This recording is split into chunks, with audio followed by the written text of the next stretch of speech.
ไปล่าจักรจั่นครับวันเนี้ย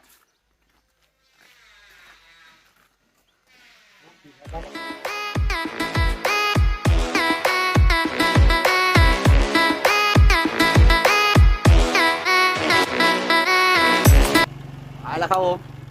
ไปล่าจักรจั่นครับ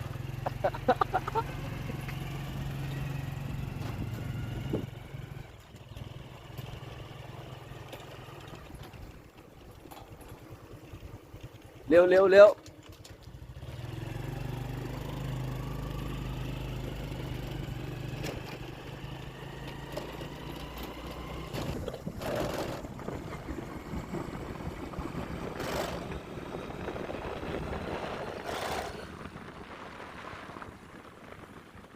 มันดีๆนะตัวนี้นะได้แล้วก็มาขึ้นมานะว้าวตัวนั้นเป็นขนาดเลยโอ้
ขึ้นมาเอาไว้นะรวบจากแม่เอาละโอ้โห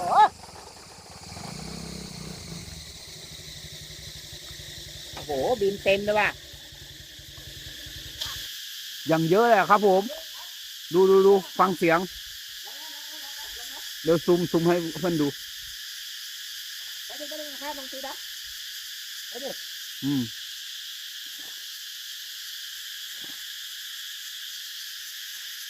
ไปนะไปนะ เห็นนะ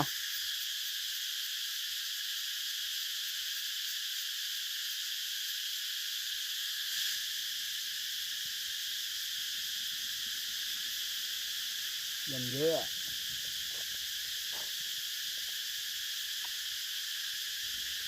ไม่ติดเฮ้ยยังเยอะเลยครับโอ้โหเห็นไหมโคตรเยอะครับ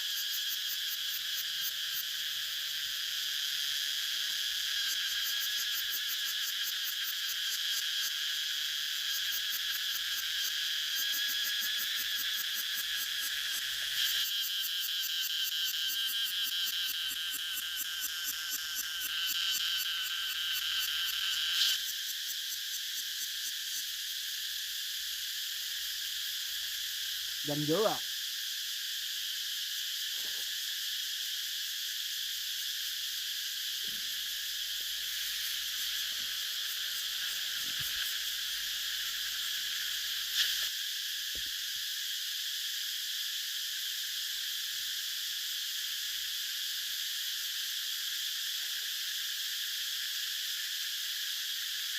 ไปบ่อยู่ได้แหละมันเหี่ยนะ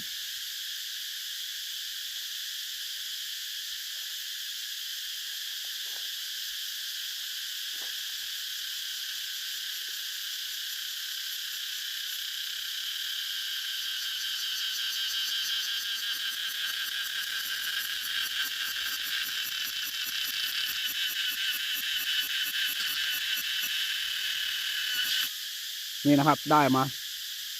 มือจับด้วย มือจับ2 ตัวตัวละ1 บาทนะเนี่ยเขาขายนะ เหรอ โอ้หน้าสูตรมาได้เป็นร้อยเพื่อนรวยแล้วจะมีแฮมม้าจักรจั่นเนี่ยจักรจั่นยีเนี่ยกว่าได้ยีได้ปะ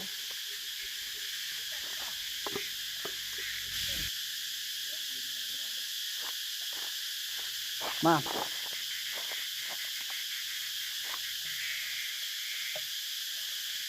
มือจับเหรอเองมือจับเหรอ ไม่ใช่เอาถุงครอบไง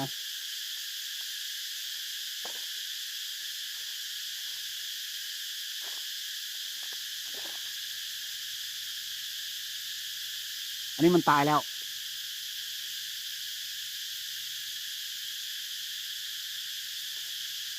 ยังเยอะอะสีดายมันไม่ติดเนาะ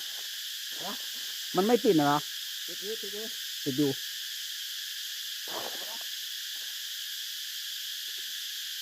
โอ้ยบินไปแล้ว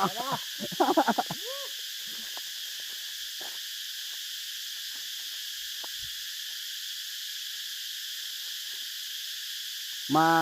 จับจักรจั่นที่ป่าช้านะครับ ยังเยอะอะฟังเสียงก็รู้แล้วว่ายังเยอะ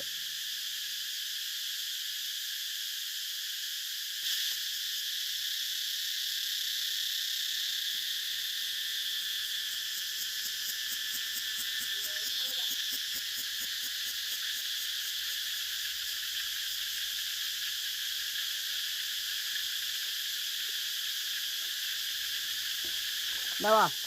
มาดูต้นนี้ได้ปะเลิกไปเถอะโคตรเยอะเลยต้นเนี้ย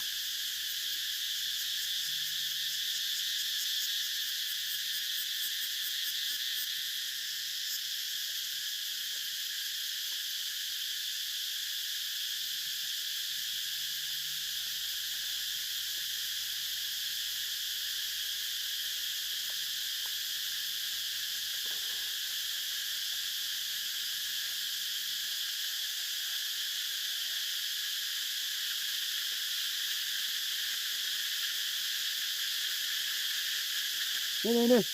ต้นนี้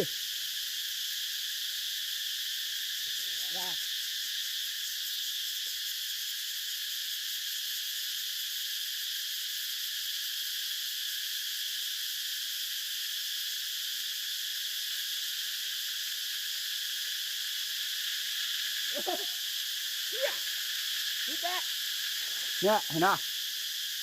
ยังเยอะอะตรงนี้ก็มีตัวหนึ่งบ่โดนนะเนี่ยเห็นไหมโอ้ติดอืมเนี่ยที่อยู่ใบไม้เนี่ยเห็นไหมเนี่ยตัวเนี้ยโอ้เดี๋ยวดูว่าไม่ได้ป่ะ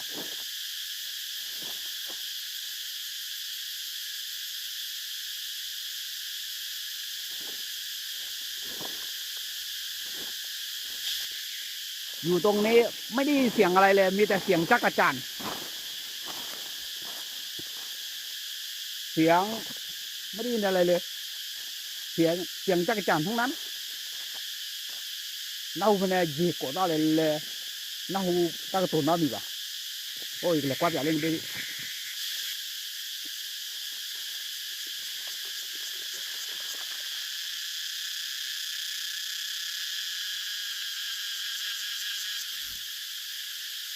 เป็นหลาดอ่ะ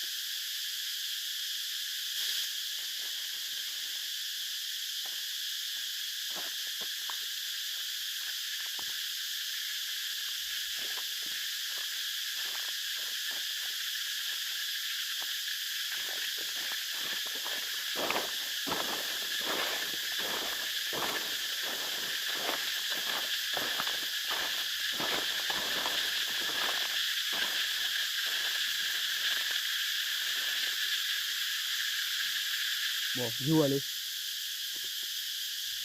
ตัดตีแหละ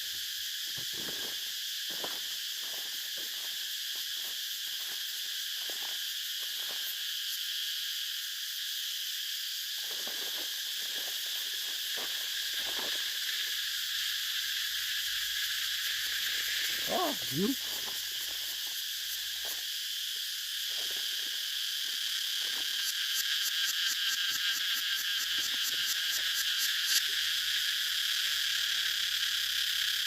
โอ้ยู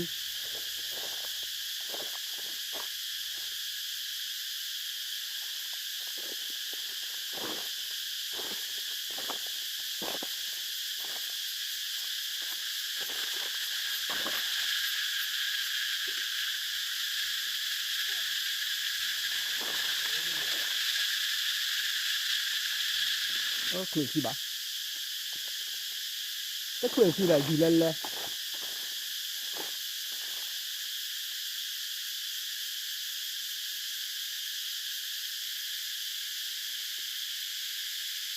bla bla nó bên bla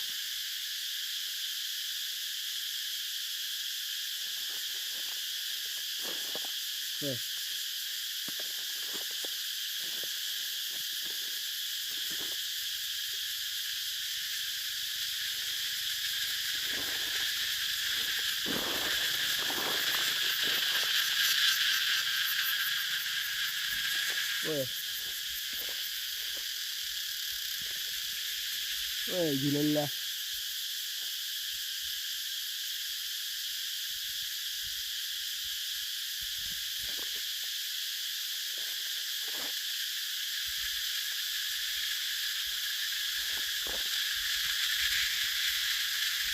lại đây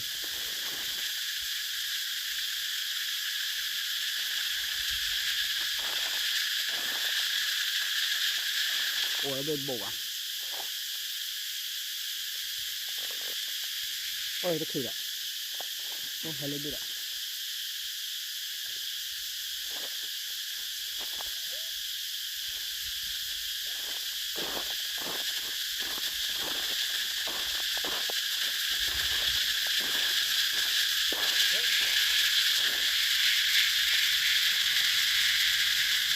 ô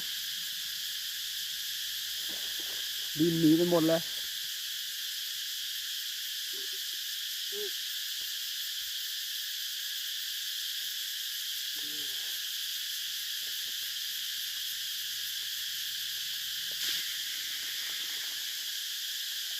อย่างเยอะครับอย่างเยอะ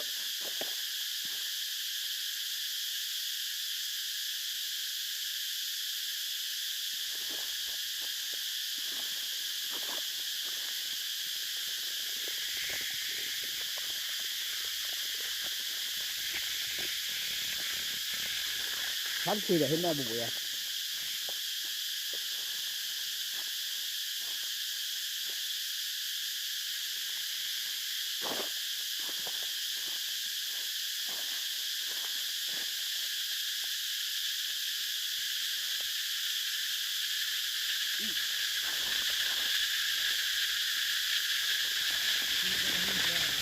เสียเวลา2 ตัวครับ2 ตัวใหญ่ๆ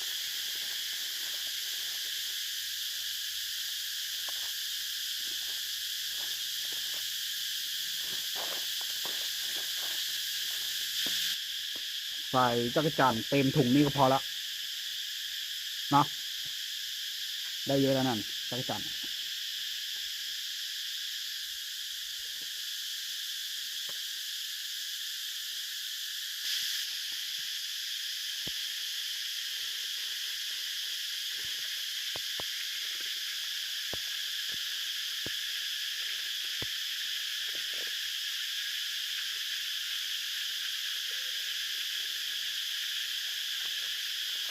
ท่านี้ไม่พาเลยนะ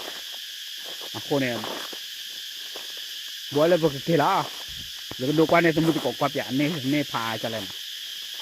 เนี่ยเพื่ออะไรดูกว่าเนี่ยสมมติกอกว่าเปียนะมันไม่พาเลยนะ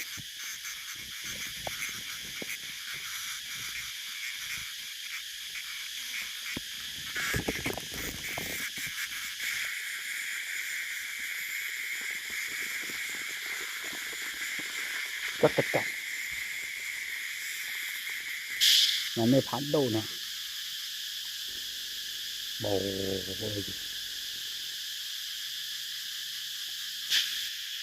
ครับผมอันนี้ผมก็จะกลับแล้วนะครับได้จักรจั่นเตรียมตัวจะกลับแล้วนะครับพบกัน EP หน้านะครับผมฝากกดไลค์กดแชร์ให้กับผมด้วยนะครับคนที่ยังไม่ได้ติดตามนี่ฝากกด Subscribe ให้ผมด้วยนะขอบคุณครับผม